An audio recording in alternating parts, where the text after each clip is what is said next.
Dear students, जैसा कि आप लोगों को पता है कि आप लोगों के सिलेबस में पीस एजुकेशन या शांति शिक्षा का एक टॉपिक है जो आपको पढ़ना है। शांति शिक्षा एंड सतत विकास आपके सब्जेक्ट का पार्ट है। तो वो स्टार्ट करने के पहले मैं सबसे पहले आपसे ये शेयर करना चाहूँगी या आपको समझाना चाहूँगी कि पीस एजुकेशन होती क्या है, शांति शिक्षा होती क्या है और इसके क्यों ये एक टीचर और स्टूडेंट की लाइफ में इम्पॉर्टेंट है या लोगों की लाइफ में भी क्यों इम्पॉर्टेंट है, इसको पढ़ना क्यों ज़रूरी है, इसको जानना क्यों ज़रूरी है, इसके क्या उद्देश्य हैं। तो सबसे पहले तो हम ये जानते हैं कि पीस एजुकेशन है क्या। देखिए, शांति शिक्षा अगर मैं बोलूँ तो शांति शिक्षा मूल्य, ज्ञान और व्यवहार कौशल को विकसित करने की प्रक्रिया है जो दूसरों के साथ और प्राकृतिक वातावरण के साथ मिलकर रहती है। ठीक है। उसी का देखिए इंग्लिश में क्या है, लगभग लगभग सेम ट्रांसलेशन है कि peace education is the process of acquiring the value, the knowledge and developing the attitude, skill and behavior to live in harmony with oneself, with others and with the natural environment। ये बहुत अच्छी line है कि देखिए piece education का क्या मतलब है। पीस एजुकेशन का मतलब है, देखिए जो मूल्य और वैल्यू वर्ड हम लोग अपनी लाइफ में बहुत यूज़ करते हैं कि इसके हमारे मूल्य ऐसे होने चाहिए। मूल्य होते क्या हैं या वैल्यूज़ होते क्या हैं। देखिए वैल्यू का मतलब होता है कि आपकी लाइफ में क्या चीज़ है जिसको आप सही और गलत मानते हैं, आपकी नज़रों में क्या सही और क्या गलत है, वही आपके क्या होते हैं, आपके वैल्यूज़ होते हैं।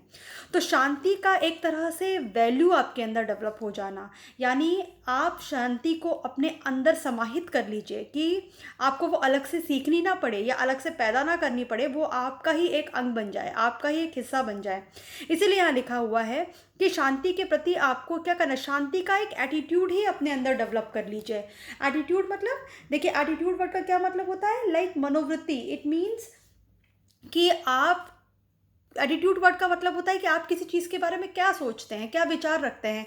तो देखिए शांति के पीस एटीट्यूड का मतलब कि पीस के बारे में आपका एटीट्यूड क्या होना चाहिए, पॉजिटिव होना चाहिए। आपके सारे व्यवहार, आपके सारी जितनी भी आपके एक्शंस होने चाहिए वो सब शांति की तरफ होने चाहिए। ठीक है।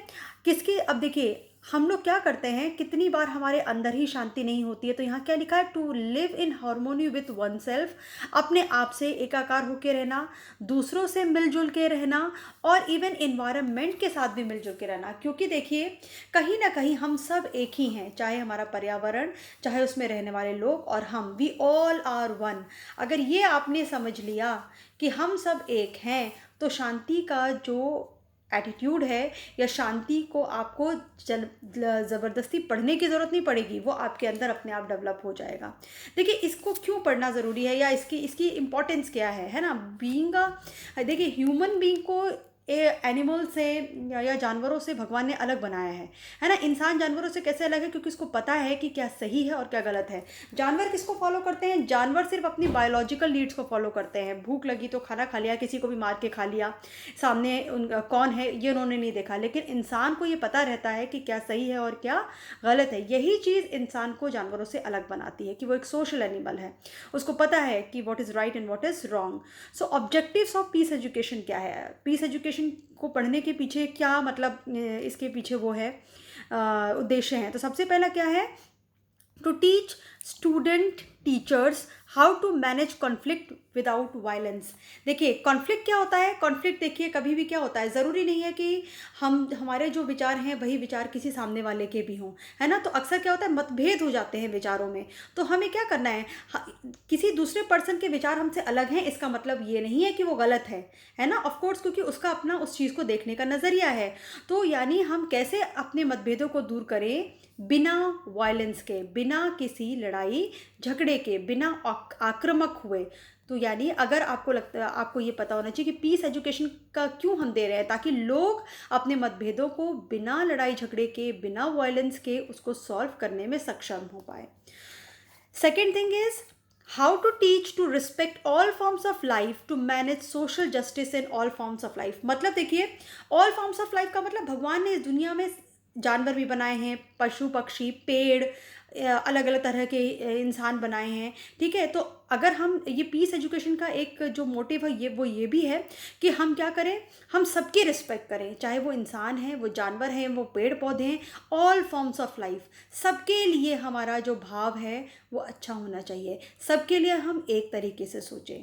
ठीक है, फिर नेक्स्ट इज कि इसमें एक चीज़ और है कि they also strive to help students appreciate intellectual diversity. यहाँ पे इंटेलेक्चुअल डाइवर्सिटी का क्या मतलब है?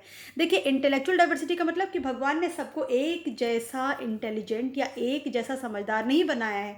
कुछ लोग थोड़े से कम इंटेलिजेंट होते हैं, कुछ लोग ज़्यादा इंटेलिजेंट होते हैं, बुद्धिमान होते हैं। जैसे क्लास में जब आप पढ़ाएंगे तो आप देखेंगे कि कुछ बच्चे तो आपकी बात झट से समझ जा रहे हैं और कुछ बच्चों को थोड़ा टाइम लग रहा है। तो क्या होता है, टीचर को गुस्सा आ जाता है कि यार इसको कितना पढ़ाना पड़ रहा है, ये बार बार पूछने आ रहा है, ये तो बिल्कुल, अगर मैं एक बहुत कटु शब्दों में बोलूँ तो टीचर्स कहते हैं ना बेवकूफ़ बच्चा है। लेकिन ऐसा टीचर्स को नहीं सोच रहे हैं। उनको चाहे कोई सी भी इंटेलेक्चुअल डाइवर्सिटी मतलब कि अलग अलग बुद्धि के बच्चे, अलग अलग बुद्धि के लोग आपसे टकराएंगे, लेकिन आपको सबको अप्रिशिएट करना है, सबको मिलजुल के चलना है, सबको आपको उत्साह मतलब एक तरह से आपको प्रोत्साहित करना है। Learn the skill set for peaceful arrangement and envision of future without war.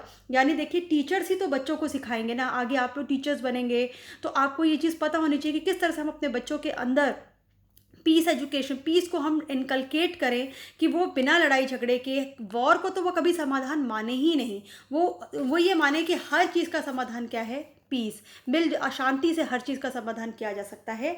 ये पीस एजुकेशन का ऑब्जेक्टिव या मोटिव है।